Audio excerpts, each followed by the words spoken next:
Hello, it's me again. I know this is moving at a rapid pace, but hey, you signed up for this class. Wasn't my fault. Anyway, Unit 2 on tap today. First contact, Europeans confront Native Americans. So hopefully we're well prepped for this, since at the end of the last unit, our last lecture segment, we talked about the difference in values between Native Americans and Europeans. And so this clash, and it pretty much is a clash, uh, um, is understandable in part because of those differences, though not completely. The European invasion of America ensues here from 1492, Columbus's first voyage. More on that later on.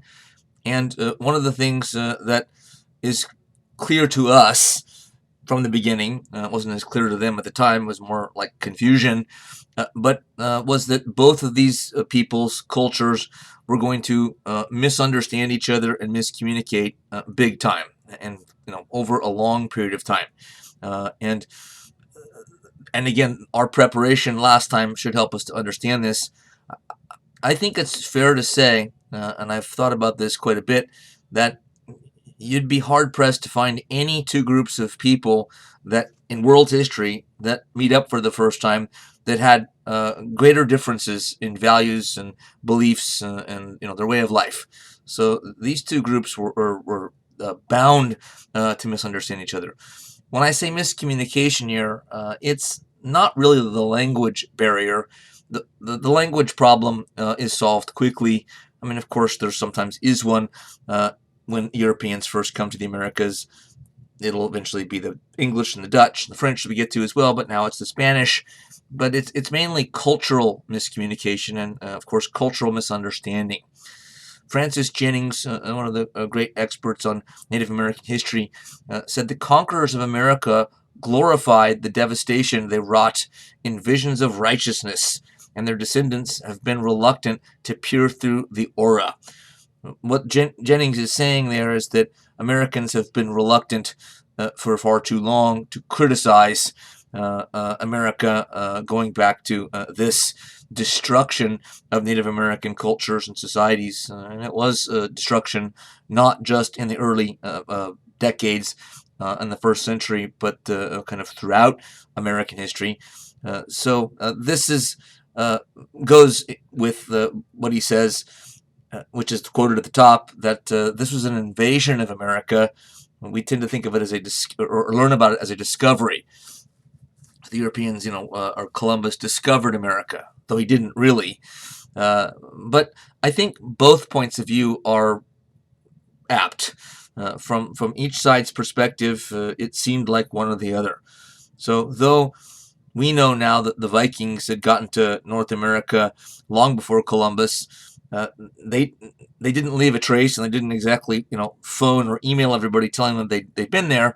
So Europe didn't know. So to Europeans overall, when Columbus or word finally started to sift back in that Columbus had hit a new continent or two new continents, this was a discovery. Now that would have been interesting to Native Americans to learn. Oh, you discovered the Americas? We've known about it for 13,000 years. But nonetheless, from the European point of view, it was a discovery. But I think Francis Jennings is right, that from the Native American point of view, this was an invasion. This felt like an invasion because it was. So Native Americans were being pressed from the beginning, for their land and everything else. Their whole way of life was under siege, and that will only continue and in some ways intensify. Columbus himself said, after kind of first landing in the Caribbean islands, these people of these lands do not understand me, nor do I them. Nice, it's translated, of course, but that's a nice way to, not nice, but a simple way to say that there's a misunderstanding and a lot of miscommunication here. To show us from the outset what the Spanish were there for, this passage from Columbus's diary is followed almost immediately by another passage where he says, and we could sort of wipe them all out with just a handful of people. So almost like these people are so naive that we're going to roll over the top. We're going to roll over the top of them. More on that later as well. To give us proper context, in this case, all important context, as it says, we need to go to another part of the world, believe it or not, to the Indian Ocean. I say believe it or not because it's a U.S. history class. What the heck are we doing in the Indian Ocean? I'm going to explain. This was the center of the world economy around 1500 and had been for hundreds and hundreds of years. A vibrant trade, mainly seaborne trade, but some land routes as well, that's sort of centered upon India, but also included traders from the city-states of East Africa, Muslim traders from the Persian Gulf, Indonesian spice traders, Chinese traders from farther away to the east, and more. And this was the center of the world economy. And the Europeans by this time knew it, and they wanted to get involved. They wanted to be involved in the Indian Ocean trade. Problem is, Europe was only far away from here. The Europeans were basically living in a backwater at the time. Their economies were not even close to this advanced, not even close to this wealthy. So the Europeans knew that this was the place to be, and they desired to get there. Now, they'd already been there. The famous voyage of expedition of Marco Polo, which was by land all the way to China and back during the Middle Ages. And there were plenty of other Europeans that basically made the same trip. They're the ones who sent back word that Asia is the place to go to get products that can make us, as individuals and a society, rich. So Europeans want to continue this, but they're looking for ways to get there without having to pay middlemen. In some ways, this is a simple business plan, which is often boiled down to, avoid the middleman, cut out the middleman. The point being that the land routes to Asia, India, China, were forced Europeans to go through other people's lands on the way to get there. And if you're going to go through someone else's lands, if they don't just outright steal your stuff from you that you plan to trade outright, they're going to tax you for sure. And so Europeans said, no, we got to cut out the middleman. We don't want to pay these taxes. We want to take out maximum profit from this. So they started to look for a sea route to avoid the land route, because if you're going by sea, of course, you're not going to be paying a tax to anyone unless they run you down at sea, but that's not particularly likely. So they're trying to cut out the middleman, looking for a water route to the Indian Ocean trade. And this is the context and background we need to understand kind of what comes next. Portugal, small country in Europe, is the first one to get a lead in seafaring technology, meaning that they're the ones that first start to be able to ply the oceans with ships that can go across whole oceans and get back again, and to take the lead and hold it for a long time. Professor Rourke, our textbook author, says with only 2% of the population of Christian Europe, Portugal devoted far more energy and wealth to the geographic exploration of the world between 1415 and 1460 than all other European countries combined. So a small country indeed, even by European standards, which is a pretty small continent, but they just poured time, effort, brain power, money, and built more ships, better ships, improved the technology, astrolabes, compasses, built ships that could go further, sent out more voyages over and over again. And the main instigator here was this guy, Prince Henry the Navigator. And his moniker sort of tells us what his obsession was, which was making Portugal the leading seafaring nation in the world, kind of putting Portugal on the European or world map. And it did do that for a time anyway. Prince Henry was not a king of Portugal, but he was in the royal family. So I believe he was a brother of a king. But the other kings that followed him continued with this emphasis that Portugal was going to make its fortune, make its place in Europe and the world by overseas trade, by sea, and by carving out an empire, alongside the overseas trade. So the Portuguese started to explore Western Africa. This is a map written centuries ago, so it's not completely to scale, but it's not bad. But it doesn't have all of the names we need.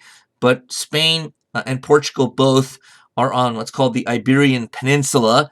That's still a phrase used today. And the Iberian Peninsula is where you see the kind of two standards or flags or crests of arms in the upper left of the picture. So that's the sort of left fourth of that peninsula is Portugal, and the larger mass to the right, to the east, is Spain.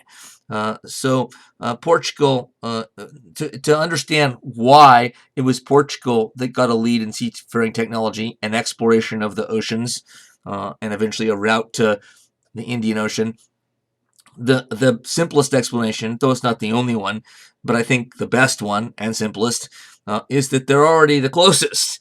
They're already jutting out into the Atlantic, and it's not too far from at least northwestern Africa, and they'd been there before. They'd already dealt with African peoples, so they have an advantage geographically, and a number of things that sort of come out of that geographic proximity. The textbook says Prince Henry dedicated himself to this project, collecting information about types of ships, technology, again, compasses, astrolabes, geography, found ways to increase Portugal's trade, to pay for exploration, and overall pushed his country to always do more along these lines. So this really was his obsession, and he had the power and the connections to put these policies into place.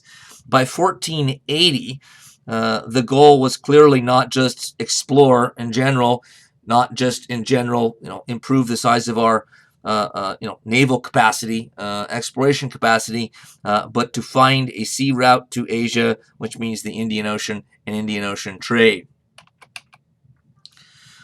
So throughout the first half of the 15th century, and you can see this kind of on the purple lines there, the Portuguese were going slowly down the west coast of Africa, hoping to find a water route. They didn't know at the time that there even was a southern tip of Africa, but they're hoping that they can find it, or that there is one at all. And there must have been times that they despaired that there was one, because Africa is a gigantic continent and ships, went pretty slowly. So they keep going further south and south and south, voyage after voyage, year after year, decade after decade, and keep coming up short. They do learn a great deal about the peoples in West Africa, and do end up being involved with them, trade, sometimes warfare. The Portuguese did have an influence in some places. One very famous African king, but there were a few others too, converted to Catholicism or Christianity, which is the only game in, or Catholicism was the only game in town at the time.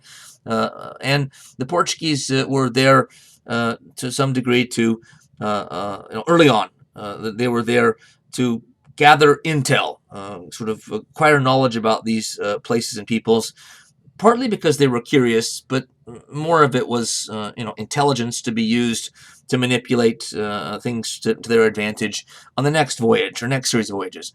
A lot of these voyages didn't make it, or in many of them, one or more ships were lost, and sailors, drown at sea. Seafaring was dangerous, extremely dangerous in those days. Lots of ways to die at sea. So this was a laborious process, and one that took a great amount of effort and time. Bartolomeu Dias, by near the end of the century, after practically a century of effort on the part of Portugal, found what they'd been looking for: the Cape of Good Hope, which is the southern tip of Africa, but his ships weren't fit to go all the way around and into the Indian Ocean, which is a lot farther to the east. So he just sort of turned around and came back with the good news.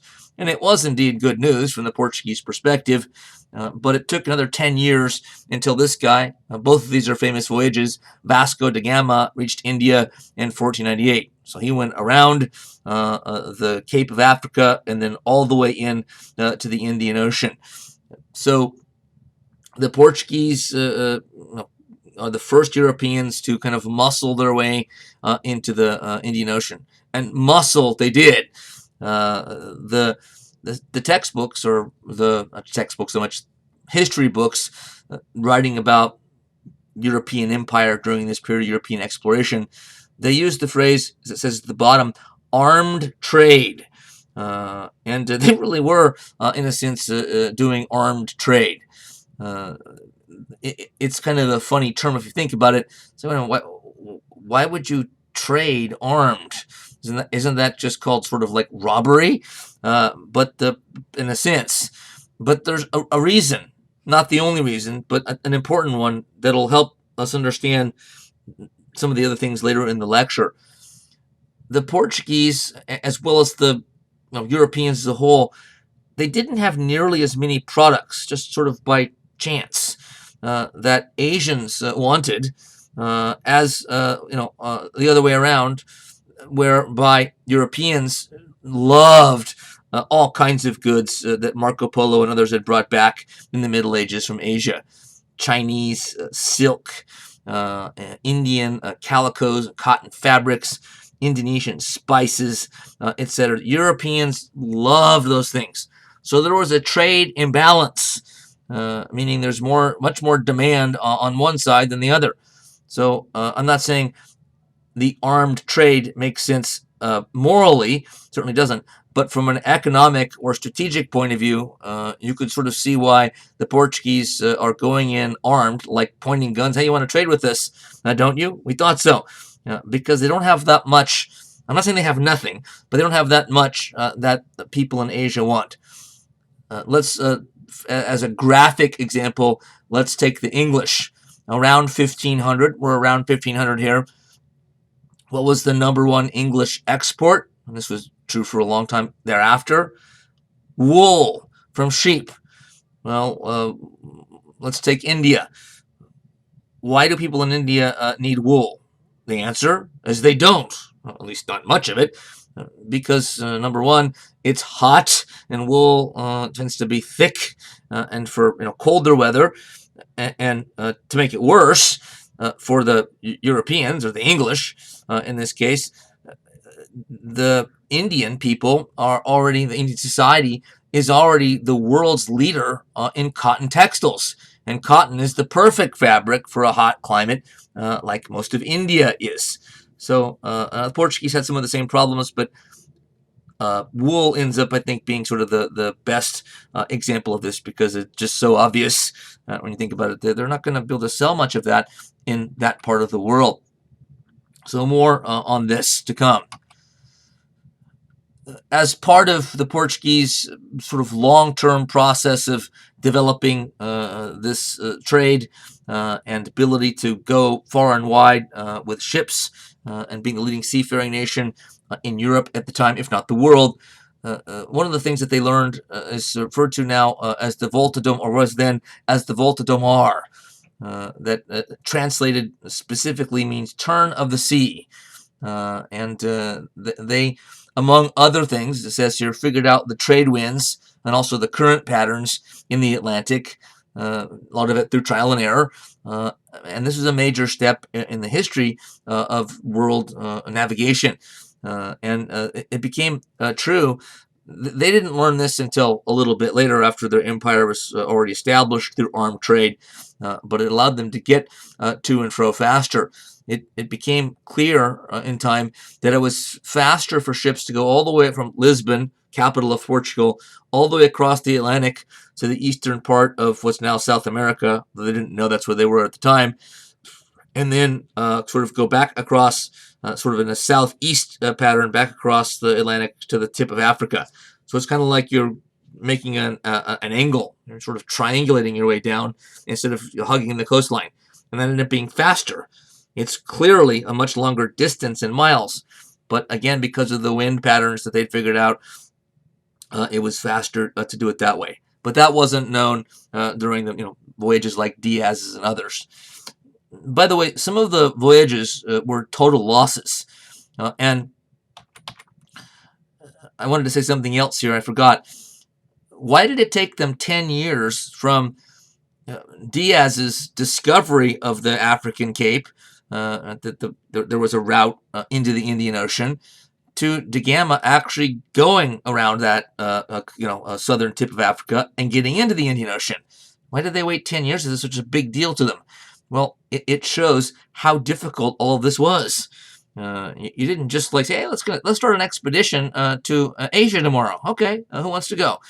It didn't work that way. These things were fantastically expensive and took a great deal of coordination and organization to get done. Hence, it took them 10 years to pull this off. Which brings us to one of the most famous people in all of history. And we know something about this guy already, I'm sure. He's not very popular these days, understandably. Christopher Columbus, an Italian ship's captain, sea captain from the port city of Genoa, where my family comes from. Columbus comes from the same city that my family did.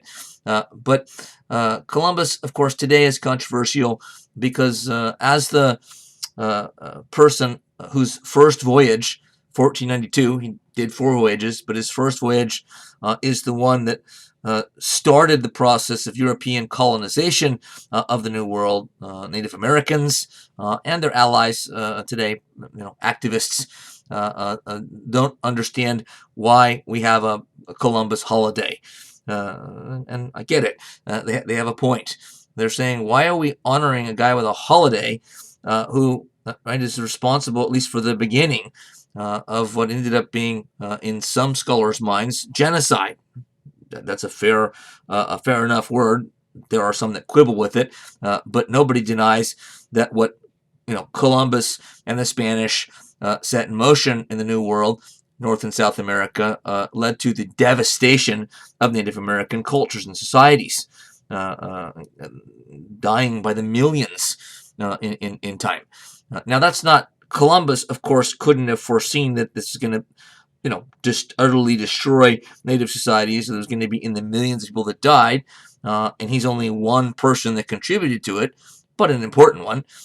So he's just the opening wedge of what came to be destruction of Native American societies and cultures. Most activists, I think, understand that it's not all on Columbus. They're just saying he's symbolic. He represents what ended up being an utter disaster for Native Americans. So why do we have a holiday for this guy? And I see their point. They have a good point. The only group I know that vociferously defends Columbus Day are Italian Americans. I know because I'm one. It's really on the East Coast, not in California, but on the East Coast, like New York City, places like that. Italian Americans have this attitude like, oh, no, you're not taking Columbus Day away from us because it's the only goddamn Italian holiday we have in the United States. So they're the only ones who really defend it. But some Americans that aren't Italian or Italian descent sort of take this sort of a patriotic issue and take offense to anybody challenging Columbus Day. Why? Well, there is a thread of connection between Columbus, the Spanish colonies, eventually the English colonies, and then, of course, the American War for Independence and the creation of the United States. But it is a pretty, long and thin connection. So I don't quite understand the patriotic fervor of somebody defending Columbus Day, at least, passionately as a, American patriot. It's like, well, okay, patriotism, but fair enough. But Columbus was an Italian working for the Spanish, and he did his thing hundreds of years before there even was a U.S. of A. So how is it sort of offending American patriotism to have great concerns about the holiday, or just outright oppose the holiday? So good point. Columbus himself certainly was an ambitious fellow and a talented one. He appears to have had charisma, that also difficult thing to establish and quantify. But he also was hot-tempered, domineering, greedy, and at the same time deeply religious. As a lot of these Spanish leaders and conquistadors actually were in many ways, that doesn't seem to fit. Right, greedy and deeply religious, or at least kind of murderously greedy and deeply religious. So, why do we hear so much about Columbus to this day? Alan Taylor, who I've quoted before, and I told you I'd continue to, says the discovery and exploitation of the Americas and the route to Asia transformed Europe from a parochial backwater into the world's most dynamic and powerful continent. Columbus's first voyage, so again, Columbus didn't know this was going to happen, unintended consequences, set in motion a series of processes that over the next couple hundred plus years, more or less is what Taylor is saying, in other words, more or less moved to the center of the world economy from the Indian Ocean to the Atlantic Ocean, putting Europe right in the center of the action, and not India and China and Indonesia any longer. So what Columbus started, though he didn't know he was starting, something this, gigantic, had a tremendous impact on world history, for good or bad, or good and bad, and maybe depending on who you were, whether it was a positive or a negative. So Columbus's voyages and subsequent European colonization of the Americas moved the center of the world economy right to. Remember, the Europeans were a backwater, wanting to get in on the action, and when they tripped over the Americas by accident, that ended up changing the world. The world economy sort of now was in their backyard. Columbus, among other things, was apparently a talented salesman. This is where I think you can see that he probably had charisma. Here is a very melodramatic picture of Columbus pitching his idea to Ferdinand and Isabella, King and Queen of Spain, or was becoming Spain anyway at the time. And he looks relatively or very confident here. And I assume he must have been confident. Why? Because Columbus came from a common background. He didn't come from a noble background. He didn't like grow up around nobility and kings and princes, and he did have his wife was a minor noble family in Portugal, so she might have told him some of the ins and outs of how you behave, and the etiquette and manners you have to sort of show and have in front of kings, monarchs. But that still wouldn't solve all the problems. Even if he knew what to do, most mortals in the company of really powerful people for the first time would be nervous, right? If you got to meet the president, one-on-one in the Oval Office, it doesn't matter which president. They're so divisive right now. I don't care if it's, pick your favorite president. Trump, Obama, Clinton, Abraham Lincoln, whoever it is you'd be nervous unless you're somebody like Columbus. And he couldn't have been nervous because they would have like, who is this guy? Get this joker out of here. He must have sort of come correct and said, look, not like, Your Majesty's, not looking all nervous. I got this little plan here. I know it's kind of lame. Could you look over it? And I never mind. That's not going to work. He had to come in, and I don't know exactly what he said, but he had to come in sort of like, here's what I'm going to do for you. Here's my plan. Here's what I need. And let me know when it's all, if you need to fund it, and I'll be ready to go, and I'll deliver the goods for you. I'll bring back, profit and, honor to Spain. And he got it. He also had some practice too, which helped. He had gone to England, France, and Portugal first and pitched the idea to kings there, and they all turned him down. But they appear to have been impressed with Columbus nonetheless. So it wasn't that often that nobility, kings, were impressed with commoners. So this is where I think we can see that Columbus had something in his personality, that charmer, somebody with charisma, which, by the way, isn't always a good thing. I mean, people with charisma, if they're good people, can be just charming. But if someone's charming, charismatic's a little more than charming. But if they're either of those and they have ill intent, they can kind of use their charm and or charisma to kind of manipulate and get what they want. And Columbus might be in that sort of more villainous category here. He certainly was, again, ambitious to the point of greed. So he might have been a manipulator using kind of his personality ruthlessly. His first voyage, the most famous of three that followed, is this one, 1492, with only 3 ships, actually small ships, only 90 crew total.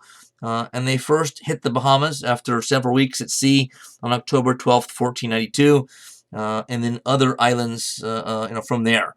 So hit the Bahamas and then kind of, went around from island to island, sort of scouting things, reconnoitering. They didn't hit the American North and South American continents. They were in the Caribbean and on islands. It would be the later voyages of Columbus and other Spanish that started to get into the interior of the 2 new continents. And by the way, you may already know this, but Columbus was certain that he'd landed in India, in Asia. Hence, the word Indians applied incorrectly to people that live in the Americas, indigenous peoples in the Americas. And Columbus went to his deathbed claiming that he had gotten to India. Whether he really still believed that or was just kind of too proud to admit that he had failed, at least in that sense, is unclear. But he did keep annoying. But it didn't take other Europeans long, maybe even Columbus long, to figure out that this isn't India.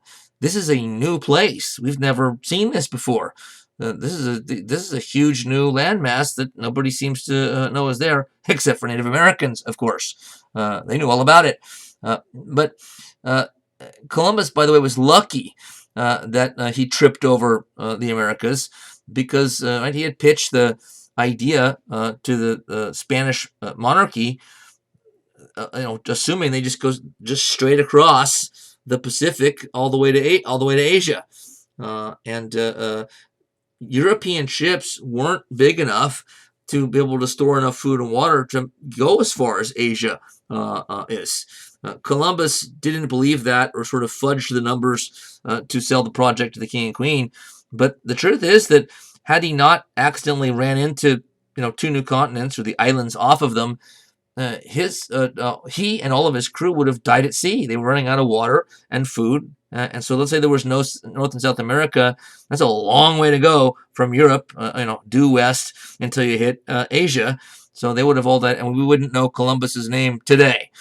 Somebody else, might have later on, gotten to Asia, by a voyage at sea from Europe, but wouldn't have been Columbus. So he lucked out there. What was his idea, by the way? What's the idea that he was selling?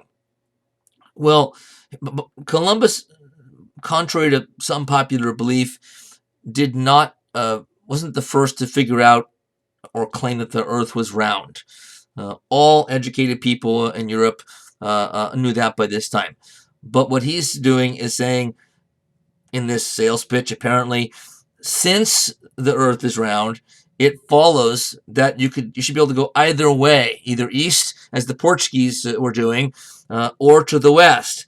And I'll go west. Nobody's ever tried it before, but I'll find it for you. That was the idea. And you have to fund me.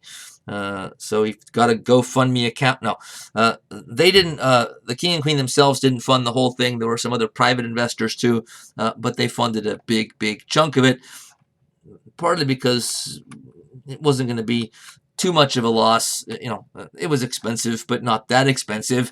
3 ships for a king and queen, and if it succeeded, they might, bring in a ton of money for Spain, which is what exactly happened in the end. The first Native American group that Columbus and his crew ran into were the Tainos, or Arawaks, and they were the first then to bear the brunt of Spanish colonization. The Spanish weren't there just to explore, they were there to take over. So colonialism sort of really begins here. And on the other neighboring Caribbean islands that Columbus, sort of went to and established a Spanish presence, and other officers, leaders that followed Columbus. So the brutal model for Native Americans throughout Spain's eventual sprawling empire was first established in the Caribbean, Tainos and other nearby Native Americans. By 1494, only 2 years after Columbus got there, or less, one Spanish official reported that 50,000 Native Americans on these islands had already died, and said they are falling each day like cattle in an infected herd.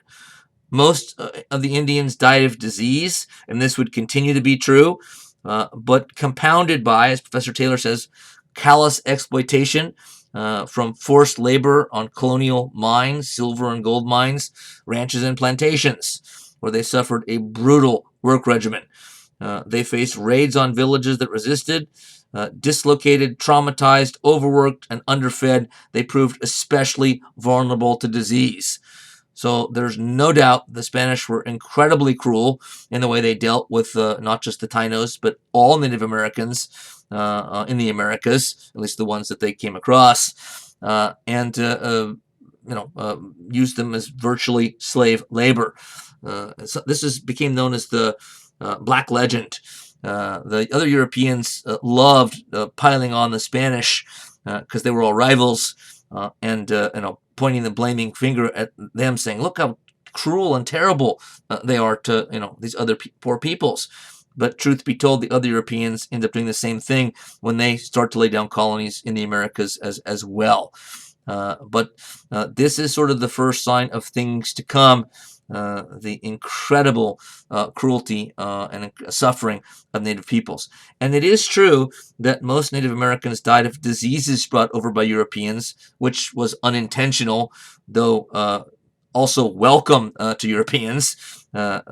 King James I of England in the next century, on one outbreak of, I don't know what it was, smallpox or something, called it this wonderful plague among the savages.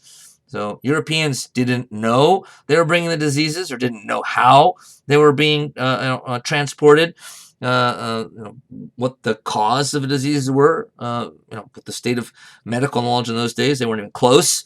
But they were happy to have the diseases take out huge numbers of Native Americans.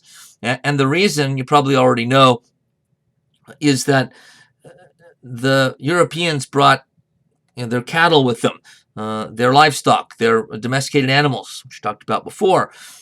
And domesticable animals, as I'm sure you know, spread diseases to humans. Many of our diseases, from mild ones to really serious ones, are transferred from animals. And Native Americans, believe it or not, didn't have very many domesticable animals. I didn't talk about that in the last unit, but they didn't have very many. Europe had the full panoply of these kind of animals, and so before before Europeans got there, Native Americans had far less sickness and disease. I'm not saying they had no sickness, but they had far less because they didn't have many domesticable animals.